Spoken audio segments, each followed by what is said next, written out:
Hello, and welcome to the fourth part of the FL Studio Basic Music Production Tutorial series. In this part, we are finally getting down to production. In the previous parts, we have discussed basic music theory, sound design, as well as basic FL Studio functionality. Right now, we are getting to what's important, actual music production. And the goal of this tutorial part is to teach you how to put together a decent sounding progressive house introduction. Looking right now on the screen, it might look very complicated and very confusing.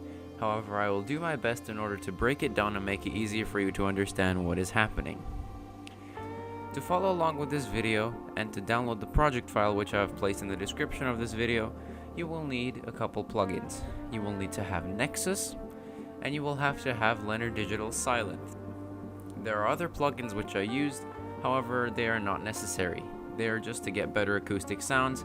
However, for sounds like that, you can just use the ones that come with FL Studio and they will sound pretty decent. I have broken down the project and color-coded everything, as well as organized it in order to make your following along with this video as simple as possible. This is a difficult topic to cover, so feel free to use that rewind button if you need to. Let's start by giving a listen to the entire thing so far.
That is what we have so far, and in my opinion, it doesn't sound too bad. How I will be teaching this is I will be teaching you the individual colors by themselves.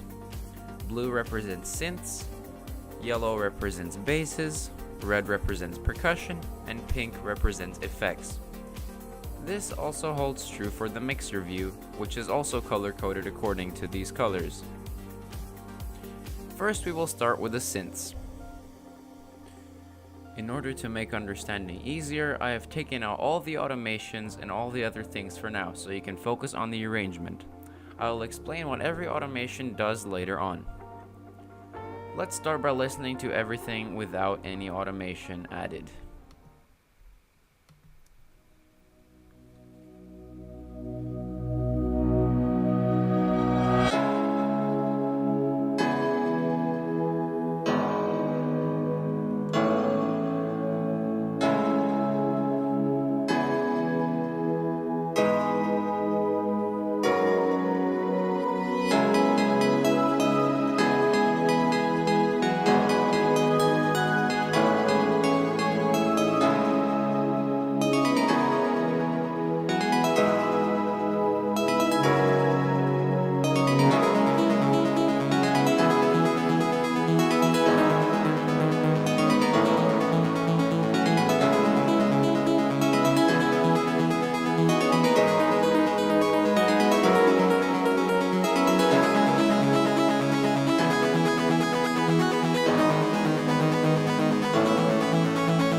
you can hear, that sounds quite different than it does from when it did with the automations.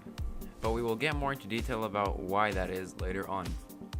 When it comes to progressive house, there are different ways to start the track.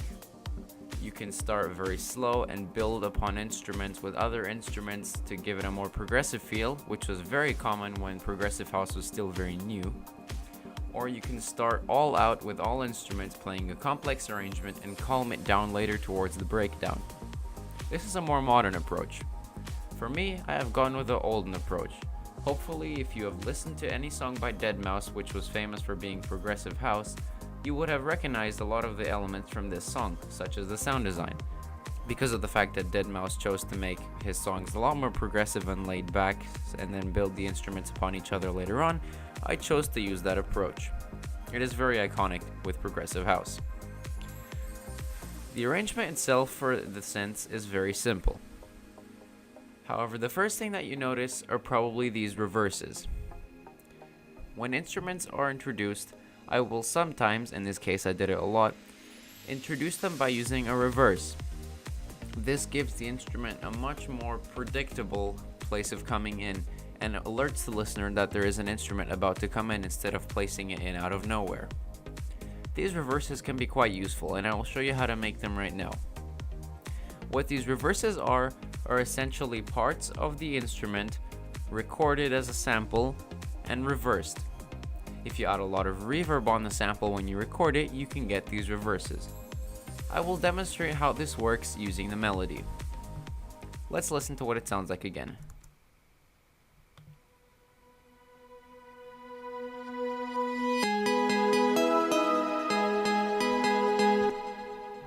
How do we do this? First thing we do is we open up the pattern that we want to include. We scroll somewhere and we find a place where we can place notes. In this case, I have already placed these notes.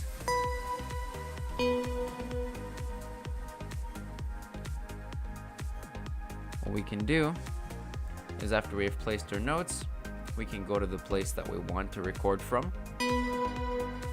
In that case, this is the one.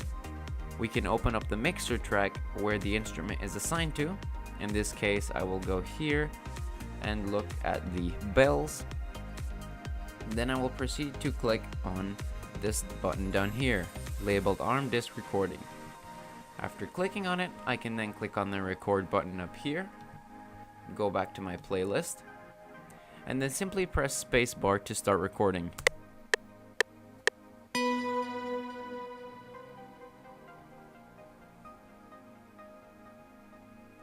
After I'm done recording, the recorded audio file will pop up anywhere in an open part of the playlist. In this case, it is up here. We can drag it down, and we can see, if we listen to it, this is our recorded audio file.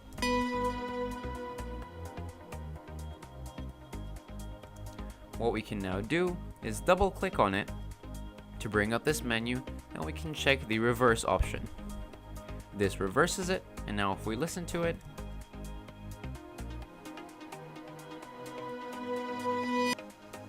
this makes for a nice reverse. I do this on a lot of the instruments. In this case, I did it on pretty much every single instrument. Normally I wouldn't do it so often, however, since it's a very common thing in progressive house, I decided to include it. Looking back at the arrangement itself, we start off with chords. These chords are played inside a piano from Nexus and inside a grand piano from Kontakt. Again, if you do not own Kontakt or you do not own a grand piano library for Kontakt, you can use the default FL Studio plugins such as FL Keys. For electronic music, they do not sound that bad. However, for acoustic music, I would not recommend using them.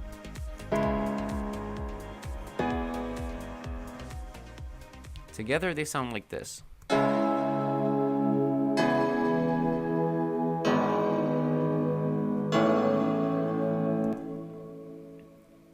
You might notice that all of these sounds have effects on them.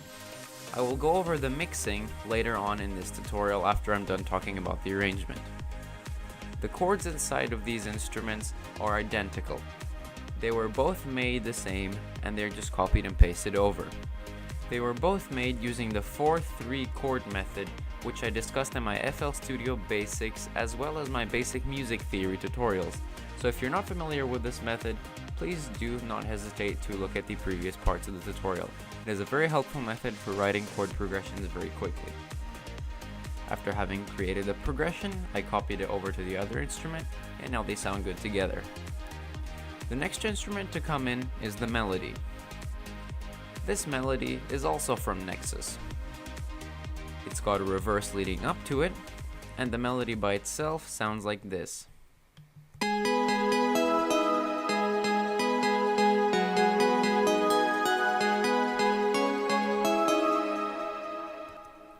After having come up with the melody, I placed it inside of the piano roll, and what I did in order to give it more body and more width is instead of just leaving it on one octave, I copied and pasted the melody and put it on the lower octave as well. Let me show you what I mean. Without having placed the melody in the lower octave as well, it would have sounded like this.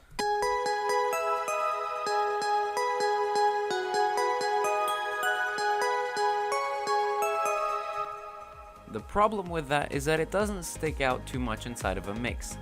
I want it to be very big and wide. In order to do that, I decided it would be the best course of action to just take it over, and using shift and drag, I can simply copy it over to a lower octave, giving it much more depth as a sound.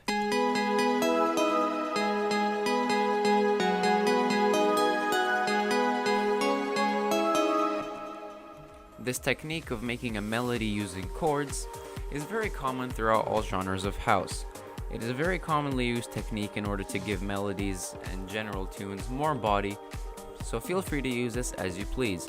This technique is very common and it is very effective. After the first part of the melody turns into something completely different. It sounds like this after the part is over.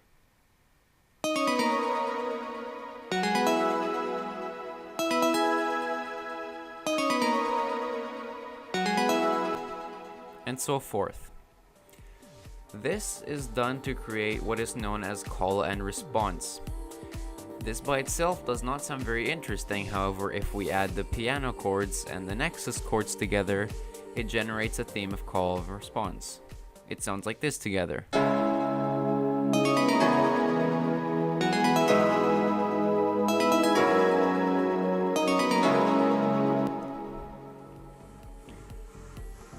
What call and response is when an instrument plays a certain thing and another instrument plays another thing in response to that. In this case, the melody is doing the call and the chords are answering. This is an uncommon technique in most electronic music. However, if you use it, it can have some very interesting effects. I removed this call and response idea when the drums come in at first. However, I reintroduce it later on, and it is very soft and difficult to notice. Feel free to remove parts of melodies or chords or on any other instrument if you feel like it is better without it. You do not have to have an instrument playing its part constantly in order for everything to work. Next, we have the intro plug, or the arpeggiator. This is this part, with the reverse leading into it as well.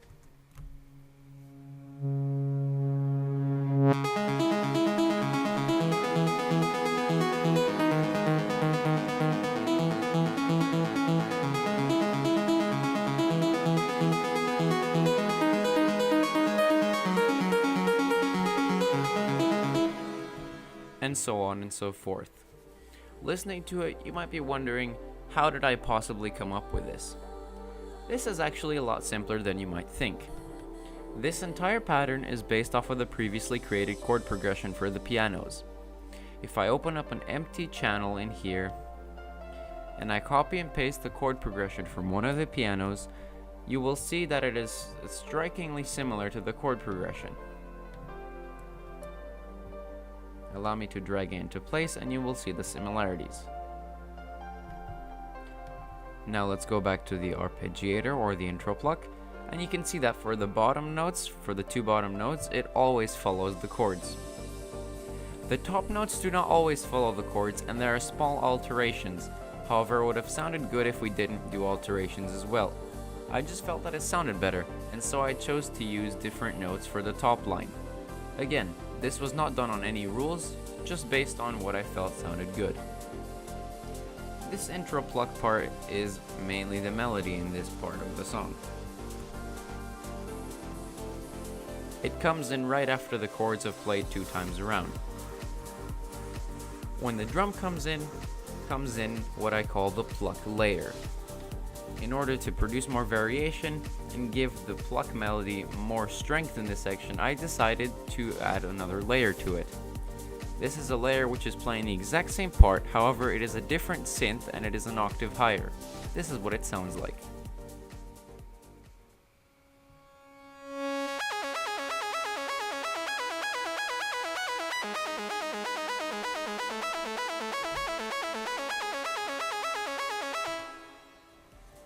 These two are both created in Silent 1, however they are different synths, and this one, as previously mentioned, is an octave higher than the previous one. When you play them both together, it sounds quite different compared to what it sounded like previously, and it adds a lot of body to the sound, which is what is needed when there is percussion playing as well.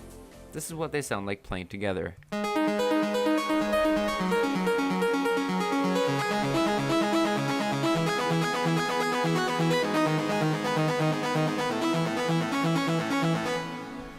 The difference is very subtle, however it does make a big difference when you know what to look for.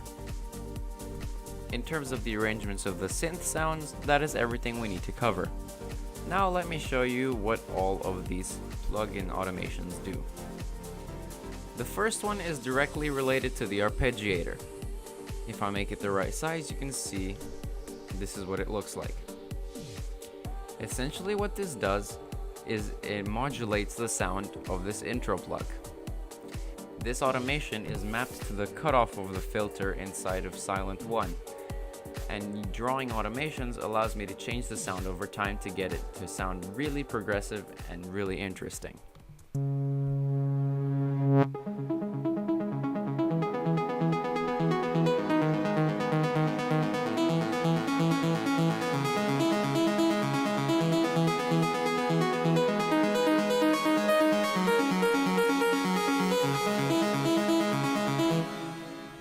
As you can hear, having an unopened filter and then opening it up later on really produces a very good and classical progressive house sound. Next, I have a really small automation that does very little, however I felt that it was important at the time. This is simply an automation for the volume of this lead in right here. Without the automation, it sounds like this. With the automation, it sounds more mellow at first. It is quieter in the beginning, which is what I felt was needed at the time. Next, we have the automation of the filter. This is for later on in the song. If I make it bigger, you can see what it does. This essentially is mapped to the cutoff point of a filter. The point of this is to cut off the sound very abruptly in this section. You might be wondering what that is used for. This is used on almost all instruments at that time in order to make space for the drum fill. If you recall, when the snares start to hit in after the kick, there is a big drum fill before that leading into it. The problem is, having that drum fill over the top of other instruments at the same time is very chaotic and messy. As such, I felt it was very important to take out a lot of the instruments at that point in time and bring them back in very quickly. I have the exact same filter automation for the layer of the pluck as well, if you can see here. They both cut off. Next, it is important to talk about a very commonly used technique in most electronic music production nowadays. That is sidechain. What exactly is sidechain? Imagine that you are playing a kick and a bass at the same time. They both have very low frequencies in their sound. They even have overlapping frequencies in some places. The problem is, trying to play them both at once causes a lot of interference between the two instruments clashing together. When you have a low sound trying to compete with another low sound, it can lead to something known as analog clipping. Have you ever seen your volume meters go into the red when you're mixing or listening to tracks by looking at the mixer? That is what is known as clipping. If you export a track with clipping, it will sound very distorted and it will have a lot of other background noise that you didn't put inside it. It will not clip when you're listening to it inside the software, however, it will sound very bad after you try to export it. This is solved with what is known as sidechain compression. If you want to have the kick really strong over the bass, but you don't want to have the kick a lot louder, you can use what is known as sidechain. Think of it like this. Every single time the kick hits, the bass is brought down, so that when the kick is not playing, you can still hear the bass clearly. However, when the kick needs to come in and be very loud and punchy, the bass gets out of the way, so you can hear the kick and not the bass. This technique is done very often, and not just on basses.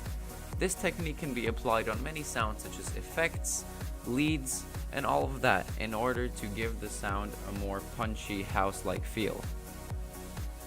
This also facilitates having to deal with clipping when you're trying to get a loud kick inside of your mix, because chances are most of the time if you add sidechain to something, you will not notice that big of a difference when the kick is playing in context. This is what it sounds like with sidechain and without. Without, it sounds like this.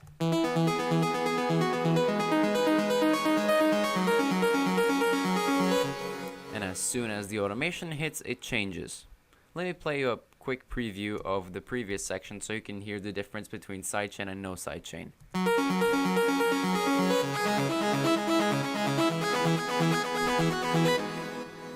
Perhaps this isn't the best example as it is not ducking the sound too much. However, if I were to make this automation much more extreme, you would hear it very, very easily.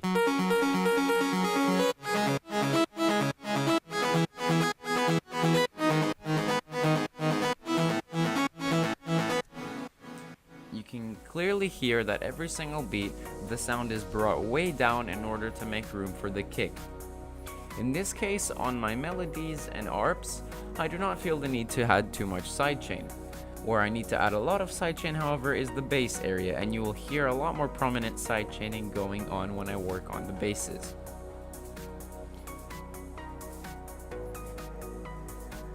Let's move on to the chords. For the chords, I have what is known as a pan automation. If you paid attention to my previous tutorial series, you will be familiar with what pan is. However, in short layman's terms, pan is essentially the stereo position of a sound. If you pan something to the left, it will sound to the left of your speakers. If you pan something to the right, it will sound the right to your speakers. If your pan is centered, it will be in the center. What I did for this automation is I applied panning to the reverses that lead into the chords. I felt like this gave it a much more interesting sound. This is what the automation looks like, and this is what it sounds like.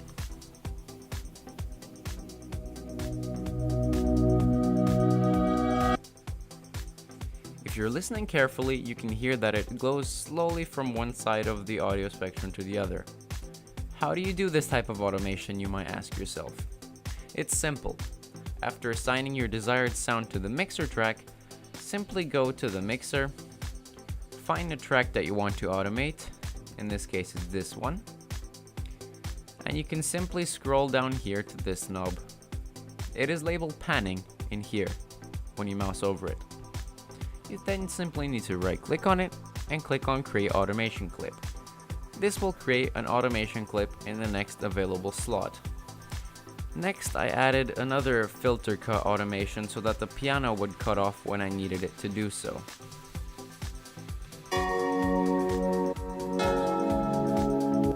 You can hear that the piano is abruptly cut off where the filter automation is in order to make space for the drum fill coming later on. Yet again, I have another sidechain automation, turning the chords to a very punchy type of house chord with sidechain in order to make room for the kick as well.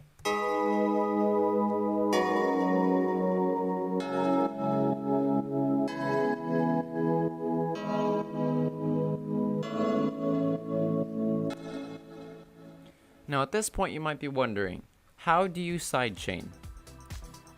There are many ways to do it, and there's no right or wrong way. However, the way that I choose to do it depends on the genre of music that I'm producing. If I'm producing house, where every single beat there is a kick or a snare playing, then sidechaining is very simple. First, you have to assign this to a mixer track. In this case, it's here. And in this case, I did something which is very different. I did what is known as routing. If you look on the side here, I have a bunch of tracks which are labeled bus. In this case, I have lead bus, pad bus, chord bus, effects bus, etc. What this means is that this is where all of that genre of sound go into before being exported to the master. Let me show you what that means. Normally, when you create an empty mixer track, it outputs directly to the master. What I did here is I took the sound, made sure that it didn't output to the master, and I made it output to a bus. That bus then outputs to the master. Why would you want this, you ask? Well, if you have a certain section of sounds that you want to group together and you want to apply the exact same effect to all of them with the same parameters, it is a lot easier to simply create a bus and put the effect once on the bus instead of putting it on every individual instrument. This is what I did for sidechaining. If you want to do routing, it's very simple inside of FL Studio. By default, your tracks will look like this. They will have this green arrow which leads directly to the master. To stop it from outputting to the master, you simply click on the arrow, and at this point it will not be outputting to anything.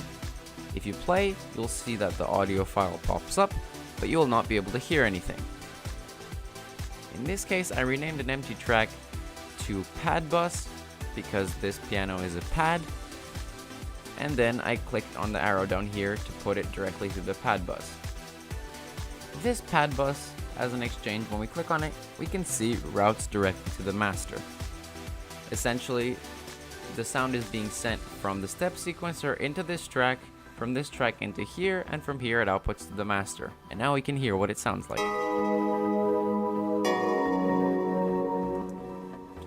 What I did for sidechaining is I put a sidechain plugin on top of these buses. The plugin that I use at this point for house is known as Kickstart by Nicky Romero. In this plugin, you can select different curves for different styles of sidechain, and you can select the amount of it using the mix knob. I prefer to use the mix knob inside of FL Studio, which is this one here. However, you can use what you prefer. If you do not own Kickstart, there's an easier way to do it.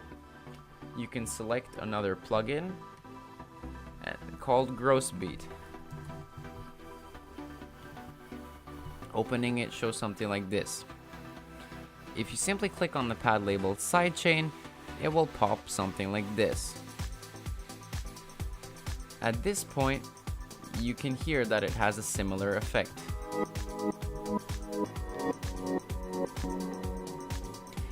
If you want to change the way the sidechain works, you can mess around with these knobs here.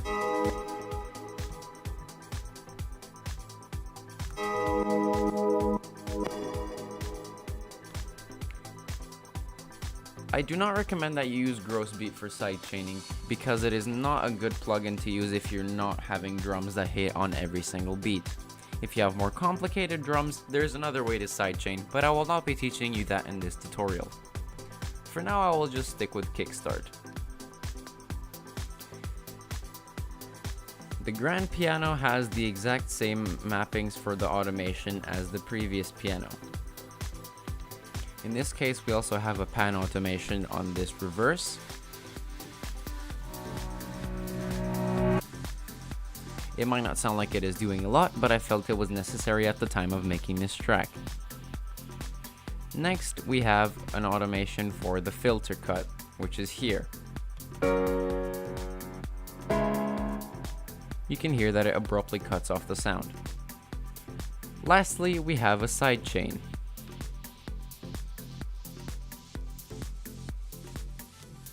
Next, of course, we have a sidechain, which applies the amount of sidechain applied to the piano chords.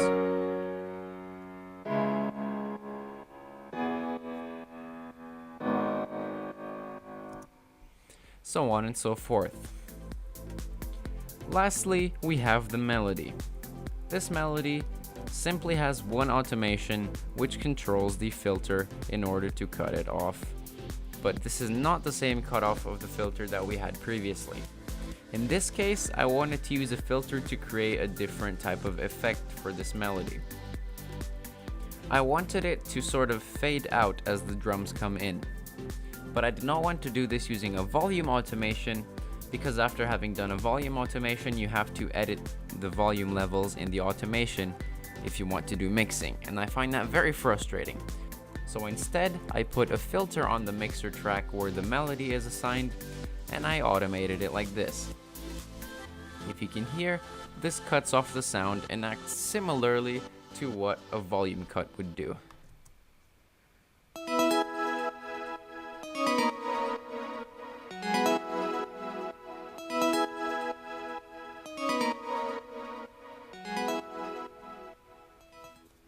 Later on, I bring the melody back, and I change the filter automation so that you can hear it. This is very faint, however it still adds something to the sound if you know what to look for.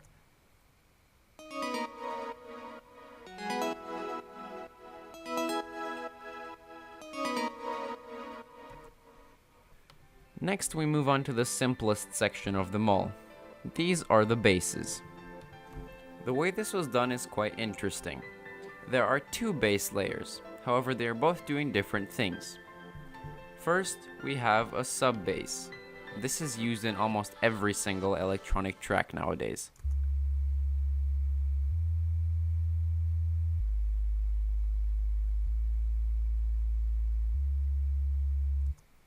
If you're not wearing headphones or using proper studio speakers, you will not be able to hear this sound. This generates 100% of the low end of the song. On top of that, we have an acoustic bass. However, as previously mentioned, when frequencies clash together, in this case with two basses on top of each other, there has to be something done about it in order to prevent clipping. In this case, I prioritized. I wanted the sub to be playing the low end because it is very powerful and very predictable, but I still wanted to have that natural sound of an acoustic bass. So what I did is a very common technique in music production. I went to the mixer track and I put a parametric equalizer on top of it. If you look at it, what I did is I took out the lower frequencies of the sound. This means that essentially this bass is not a bass at all. It is not playing any low end frequencies, however it still has that feel and that sound of an acoustic bass. If you hear it, it does not sound low at all.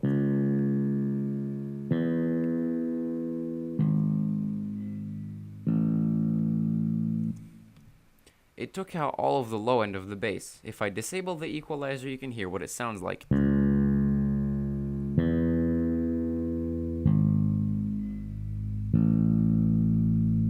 It is much more powerful as a bass without this equalizer. However, because I wanted the sub to be playing at the same time, I prioritized the frequencies and cut out the frequencies I didn't need. As a result, when these two play together, they work very well together without any conflicting frequencies.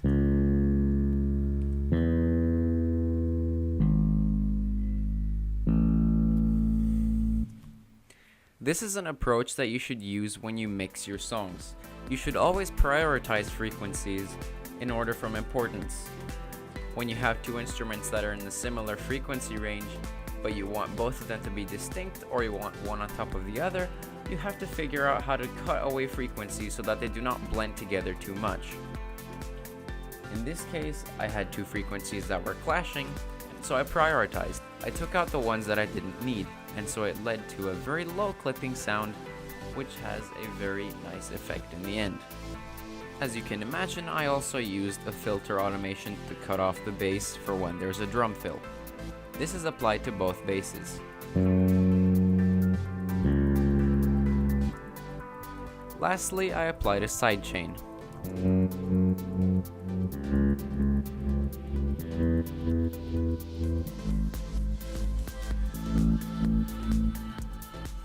At this point, I find it important to point out the fact that you need to have different amounts of sidechain on the instruments you're using.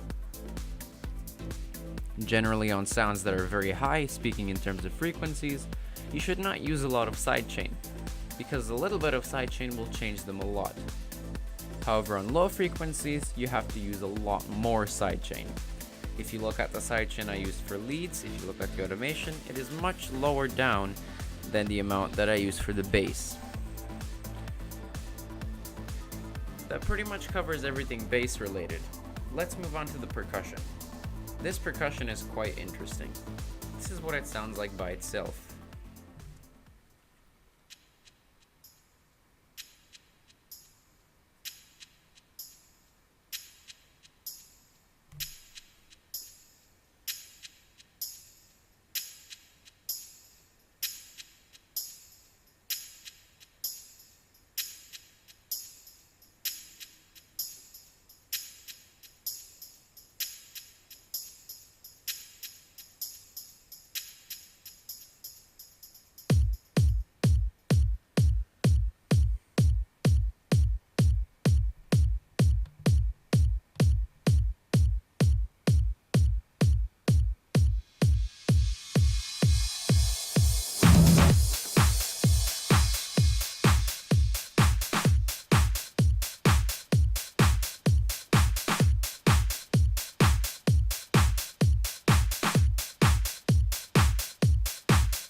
This may sound quite simple, however quite a bit is going on here that I'd like to talk about.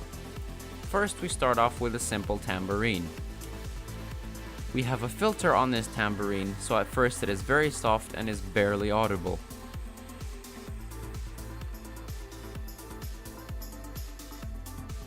As you can see, this automation is controlling the amount of filter applied to the tambourine. I use the filter to do a volume cut similarly to what I did to the melody in this part of the song. Next, something that I did is I added delay on it. Delay is an effect which is similar to echo. Delay is an interesting effect. In layman's terms, what it does is it takes a sound and it repeats it essentially. You can have ping pong delay, which bounces the sound from the left to the right of your headphones or speakers. And you can have regular delay, which simply repeats the sound without moving it around in terms of panning. This is the type of delay that I used on this. Standard delay, not ping pong.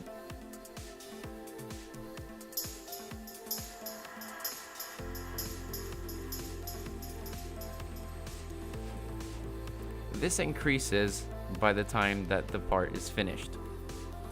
Next, we have a simple shaker. This shaker is playing half as fast as the tambourine is. And this shaker similarly has a filter on it to keep it barely audible at the beginning of the part that it is playing.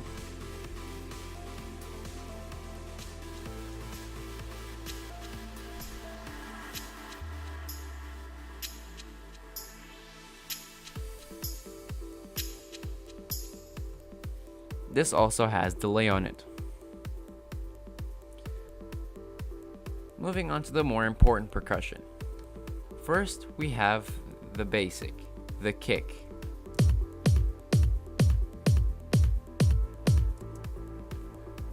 This is not that complicated. It is just a kick playing on every beat of the song. When that kick hits, I wanted to have a lot of tension released, and so I added what is known as a crash. This is a cymbal on a drum kit. This is what it sounds like in context.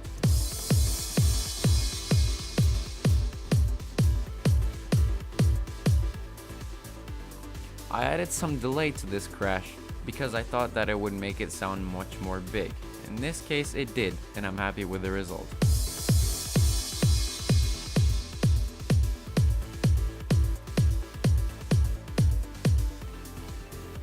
In order to build it up to when I have the snares and hi-hats come in, I decided to take a crash and reverse it in order to do something similar to an uplifter. When put in context with the hi-hat, snares, and claps, the reverse crash makes a lot of sense.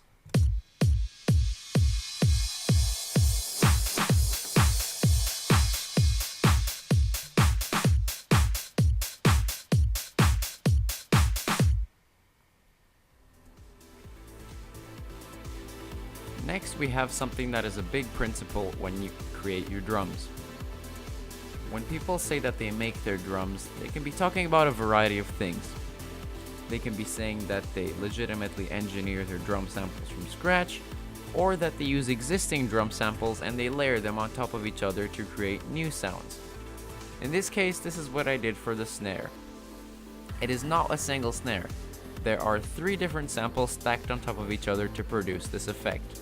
First, we have a snare, which I had separately from a pack.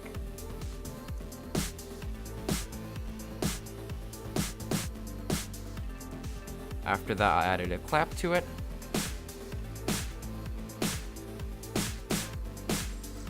Then I added another clap to it.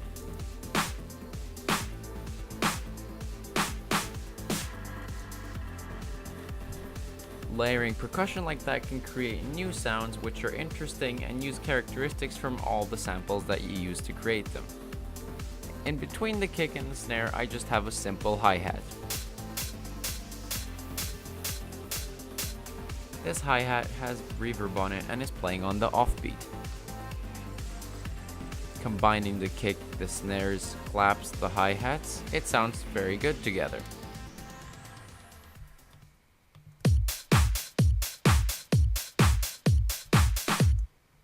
If we add a crash on top of it, it sounds even better.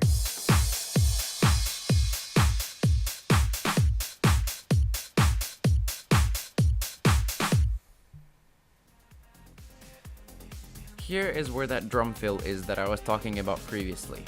This is the drum fill that I used, and this is why I had to do so many filter cuts on the other instruments. Allow me to play it for you. If you hear it, this is what it sounds like by itself. I'm not sure where this is from. I think I could have made it from separate samples, however, I do not remember. The problem is, this is a sound which is very muddy and low by itself.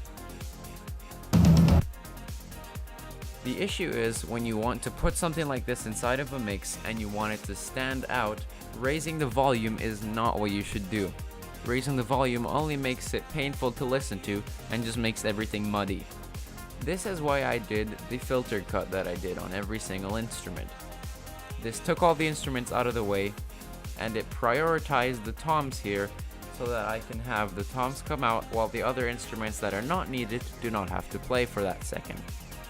This is yet again prioritizing frequencies, and when you're mixing, it's very important to remember to prioritize your frequencies, otherwise you will not have very much success when it comes to mixing your tracks. In terms of percussion, that is it, and we move on to the final section of the song, which are the effects.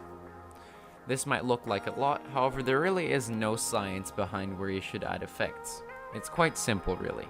There are very many effects here, however they are not stacked together or added based on anything much. They are stacked together simply because they sound good in different places, and it is good to have a different texture built up with different sounds every now and then. Generally, I use my effects in order to add background noise to make things more full and more interesting, and I add uplifters and impact whenever there are big moments happening in a song. In this case, you can see we have 4 uplifters lifting up here and then an impact. This is the part where the drums come in, and this is a great way to add percussion to your song. If you want to build tension, it is a very good idea to use a lot of effects.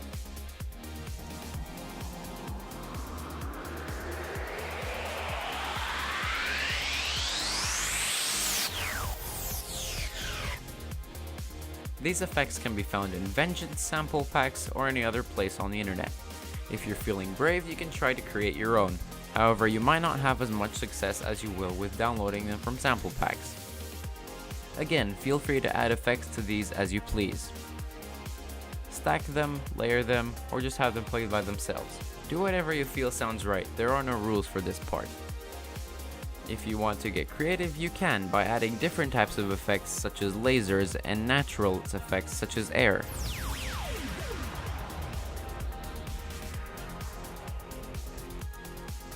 We also have small reverses at different intervals in the song, and again, these are to build up tension. Hopefully by now you're starting to understand how you can put together a track. It's in the details. As much as I say that it is about the music itself and not the engineering, these details are what separate an amateur producer from a person who knows what they're doing. It is always important to focus on the little details that nobody will notice when they're listening to the track, because consciously you're not listening to them, however your ears listen to them and it sounds much better. If I were to play the track without the effects, it would sound very different and it would not be as enjoyable of an experience, even though perhaps you might not have noticed the effects the first time through. You can add varieties of effects. Anything can be an effect. You can even record your own effects with things such as shakers, or you can take a microphone and use that to capture natural sounds. Feel free to do whatever you think sounds right. Again, there are no rules here. Lastly, I did something that not a lot of producers do. I added sidechain to my effects. When I say not a lot of producers do this, it depends on the genre. Some producers do, some don't. The reason that I decided to add sidechain to the effects is because that I felt that I wanted to keep them loud, however I did not want to have them taking over. The issue that I had before adding sidechain is that they were loud enough, however they were getting muddy and mixed with the kick and whatnot. I did not want that, and so I added simple sidechaining to this to fix it. If I play this to you with the sidechain, it might sound quite comical by itself. However, it's important that you listen to it as of now as well.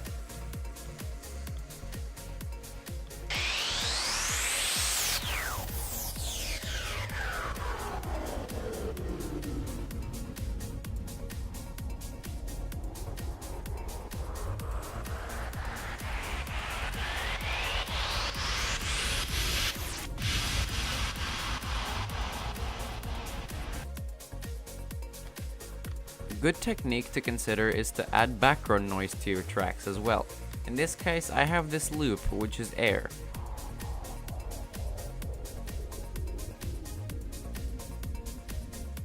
This adds a lot of depth to your track and fills in frequencies for you, making it sound like a wall of sound. This is really about it in terms of arrangement. I hope that you could understand how the arrangement of the track works. Again, if you want to rewind, you should feel free to do so. Now we're moving to the more technical part, which is the mixing. Mixing is something a lot of people are scared of when they first start out. However, it is a very important thing to consider learning. If you look here, my mixer is very organized. It is crucial that you do this because otherwise editing your projects and making changes to your projects after you're done working on them for a month is a very bad experience. I recommend color coding and naming all of your tracks. I like doing this just to keep everything together, so I do not have to be afraid to open the project if I didn't work on it for a month. Mixing is quite basic and is a lot simpler than most people make it out to be. Mixing is about getting your track's instruments to combine well with each other. Most of the time, a simple volume adjustment can do it. If you look, every single track that I have here has been adjusted for its volume. This is to make sure that in context of the other instruments, no instrument is too loud or too soft. That should be pretty self-explanatory, and you should be able to understand how to mess around with volumes in the mixer yourself as well. When you're doing this, keep a close eye on the bars of audio. Make sure that nothing turns red. If it goes into the red, it means you will have clipping when you export your track, so watch out for that. On your left, you can see the master track, and this shows the combination of all of your instruments together at once. If that goes into the red, you have problems.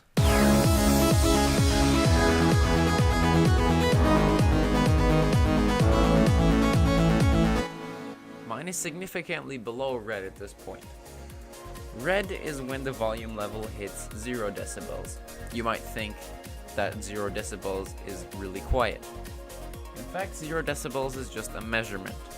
You can have negative decibels in terms of loudness as well, so keep that in mind. In my eyes, mixing is not about making everything as loud as you can. In my opinion, it is about getting all the instruments to flow together well. Mastering is where you make everything loud as possible. You might be wondering, why do you want it so loud? Well, we humans have scientifically been proven to like things that are louder. The same track might sound better if it is louder. Therefore, it is a good thing to try to make your tracks as loud as possible with as little clipping as possible as well. So when you're mixing, do not necessarily focus on making it as loud as you can, however make sure that it goes below the 0 decibel reading. Make sure that the instruments sound good together, and when they do, then you can focus on loudness, export your track, and then master it separately. Let's go over some other basic mixing elements. Of course, another element of mixing that pops into mind is effects. Adding effects is purely subjective. It varies from track to track and it varies on personal preference. However, there are some effects that you do need to know as a basis. If you want a sound to stand out on top of the others, you can use something known as a compressor. It is very difficult to explain how a compressor works scientifically. However, what it does is it legitimately compresses the waveform, making it louder. This is different from raising the volume. It has a different sound to it after you apply compressor. There is EQing or equalizing, and this is where I recommend that you prioritize. If you look, every single one of my instruments has a parametric equalizer on it. What is this purpose? Well, the purpose of a parametric equalizer is to place the sound inside of a mix. Going on the principle of prioritization again. My pads, chords, arpeggiators, and leads will never have the low frequencies enabled because that is not what they're playing. The purpose of arps and leads is to play medium to high frequencies, not the low ones. As such, I want to remove the unnecessary frequencies and make space for the bass and the sub, so that they can take up the lower end. If I have more instruments stacked together and I want one to stand out on top of the others, I will use equalization to do that as well. If you look on my Nexus piano, I cut it about here in order to make room for the arpeggiator when it comes in. I want it to stand out on top of the piano, and so I duck the piano out of the way in terms of frequency in order to make space for the arpeggiator. This is done for a lot of instruments to prioritize and see what goes on top. The last part of mixing that I will talk about is panning. This is something that sounds very counterintuitive and very few people know about it unless they have gotten seriously into production. Panning is essentially panning different instruments in different places. Now, why would you want to pan something to the left because it's not going to be on the right as well? You want to do this in order to give your song a certain sound stage. What do I mean by that? If you have everything mixed into the center, then the sides will sound very hollow and it will not sound as if there is a real band playing in front of you. It will sound like it is all coming from the same place, and that is not that good. This is important when you're layering sounds together. You do not want them to be both playing as mono sounds. You want them to be spread out. In this case, take a listen to the pianos that I have playing in the beginning. If you see here, one is panned to the left and one is panned to the right. If they were both panned to the center, they would have gotten mixed together and it would have turned into a very muddy sound. When I pan them both to different sides, it sounds much wider and much nicer to listen to.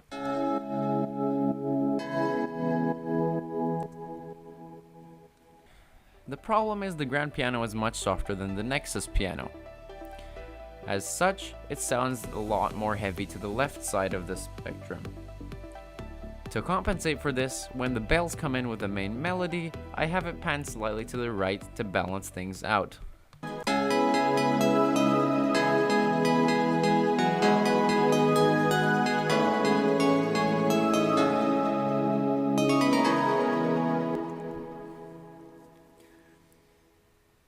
I am certain that you would have not have noticed that unless I would have told you.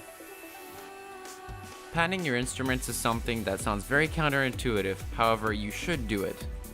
When it comes to layers, it is crucial that you pan things, otherwise the sounds will start to muddle each other out, and that is something that you want to avoid as much as you can. For things like effects, panning is less important, however you can do it to add a certain touch of uniqueness to your song.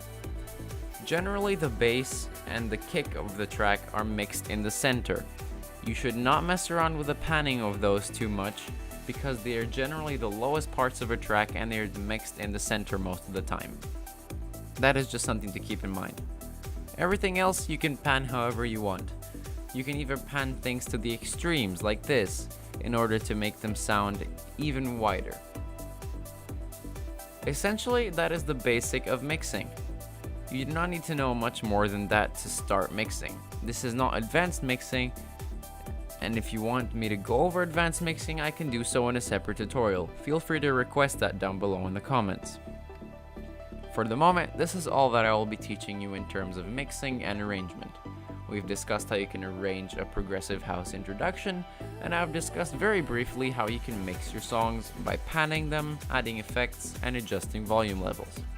That's going to be all for today, and I hope that you could learn something. This is still an ongoing project, and so I would greatly appreciate any feedback that you may have in a private message or comment down below. If you have anything you want to say, please do so. I'm looking for as much feedback as I can get. Thank you for tuning in today, and I appreciate your long attention span, for this is a long video. Please be on the lookout for the rest of the tutorial series to come, because I have much more knowledge that I'm willing to share with you. Until then, see you next time.